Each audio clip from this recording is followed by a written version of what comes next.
All right, my name's David Anderson. I am a MLS realtor in the Villages, and these are going to be my top 5 predictions for 2025. So let's have a look and see what I can prognosticate. Renters, it's been a real challenge on a lot of the groups about renters, and a lot of that has to do with the value that is being brought to the table. Um, Exchange rates for Canadian renters has been horrible, like 60 cents on the dollar. So there's less and less money to go around, as well as inflation in the US continues to be high. Inflation in Canada seems to be high. So there's just less money to go around. So people are looking at, I can no longer afford to come to the Villages for 3 months. 3 months used to be $3,700, $3,500 a month. Now it's 1 month is $4,500 to $5,500 a month. So they're looking at, rather than 3 months at a time, maybe 1 or 2 months at a time. They're also looking at shoulder months. Should I come in November and December? Should I come in April and May, where there's less cost to come down to the Villages? So as a whole, I think that it's going to be a real challenge. I think that renters are going to be less and less over the next year. And I think that people looking to rent their homes in 2026 better be on their game, because there's going to be lots of competition. And I think that the beauty contest and the value proposition has to be there for renters to rent your property in January, February, March of 2026. New home prices, resale home prices. So I think that new home prices will continue to rise. And that's strictly due to the fact that the cost of goods has stayed high. Cost of labor is high. Those two values have not come down. So the developer can't cut prices. They're looking at what is the cost of all these goods. Tariffs will also impact construction material. If there's a embargo or tariff on goods between Canada and Mexico, then the cost of materials is going to rise, which is only going to drive the house prices further higher. Wood, cement, all these things that, shingles for roofs, labor, all those prices are going up, not down. So house prices are going to continue to rise. Resale, on the other hand, I think still has a ways to drop. The house prices in 2021 were very high. I think that the sellers are recognizing that they're still too high. And 2025, I think we'll still see a diminished value, maybe 3 to 5% in house pricings across the board for resale. But in a lot of cases, resale homes are a better value than the new home sales. I think that you can get good homes in the Villages at a reasonable price compared to new homes. And I think that that's going to be the case for 2025.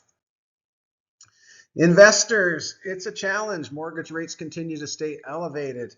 The people that we're seeing enter into the Village are what I'm calling early birds. They continue to have full-time jobs in where their home is. They're looking at the Village as a retirement opportunity, but they're not quite there. So investors are buying properties and they're trying to rent out these properties while they're not in the home to cover off their costs. So they're not what I would say a true investor looking for long-term investment. They're looking at short-term. If I buy this house now, can I cover my costs over the next 2 or 3 years until I'm ready to retire? And that's happening mostly in the newer sections in new homes. They're buying these houses and renting them out. The other side of that is early birds and COVID buyers that purchased in 2021, purchased in 2022, and they're seeing that maybe it's not all roses and it's a challenge to find renters in the marketplace, so they're not covering their costs. And I think you'll see come April of 2025, there's going to be a lot of homes hit the market. A lot of them are going to be turnkey homes. The great majority of these homes are going to be 2-2 villas where people have bought them and they no longer want to carry them. They want to exit the market and put their money into different opportunities. So I think you'll see in April, May of 2025, a lot of homes hitting the market. And if you're a cash buyer, there's going to be some great opportunities for you in that time frame. So those current investors, they're exiting the market just because they feel they can get a better return on their cash in different areas. Growth, I think, is going to be north and south, and there's a reason for that. The northern sections of the Villages, Those people that bought those homes 20 years ago when they were 65 are now going into long-term care or passing. So there's a lot of turnover in the northern sections. You may know that the villages grew from north to south. So the first people in the villages are all in the northern sections, and they're getting older. That's just the way it is. So they are leaving the villages for different reasons, and those houses are going to be coming onto the market. Um, the people that are selling those homes are not always the homeowners. They may be the children or the grandchildren of these people, and they don't want the houses. So you're going to see in the northern section houses come on the market. Excuse me, houses come on the market, and they're going to be good value. Now, you may have to reno some of these. A lot of them may not have been looked at over the last 10 years. People didn't have the money to maintain these houses to the standard that they should. So people are going into these houses, getting them at good value, putting some money into them and turning them into homes for themselves, or early birds buying in the north looking to buy these homes, reno them, rent them, and live in them when they need to.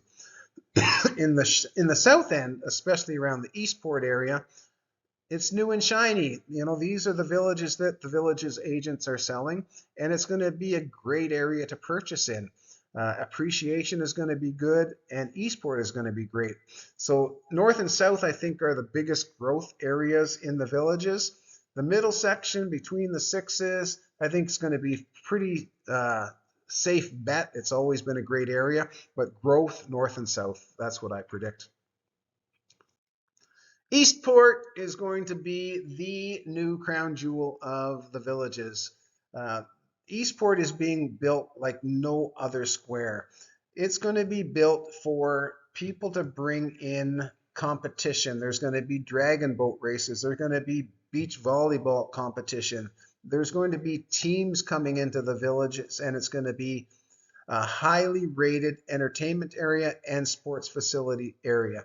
So you're going to see an influx of people coming in that are in competition, and then they're going to get to see what Eastport is all about. So really, the tourism and the competition is going to drive Eastport to be the number one square of all squares. It's going to take over from Lake Sumter as the place to be. So what that means is that the homes built around Eastport are going to have great appreciation because everyone will want to be close to Eastport. Close to Eastport is a 10 or 15-minute golf cart ride. So if you're within that circle, you're going to buy a home or you already own a home, you're going to be in great position to get appreciation on those homes over the next 4 or 5 years. Now, if you're buying new, you have to understand that the bonds are higher on homes in the south end, and that's just because infrastructure costs have gone up. Everything to build these homes, the drainage, the water piping, the electrical, it just costs more, so the bonds are more. That's just the way it is. But I think that if you weigh out the higher bonds over the higher appreciation, Eastport and the 13 or so villages or 30,000 homes that are going to be built in that area are still going to be an exceptional purchase over the next 4 or 5 years. And I think that Eastport as a whole is just going to be something that if you can get in now is going to be a great opportunity for you, because I truly feel Eastport is going to be the place to be in the next 4 or 5 years. So that's my 5 predictions for what's going to happen in 2025 in the Villages, Florida. I hope you like my commentary. Feel free to subscribe to the channel and leave a comment because I'd love to hear from you. Hope that's helpful.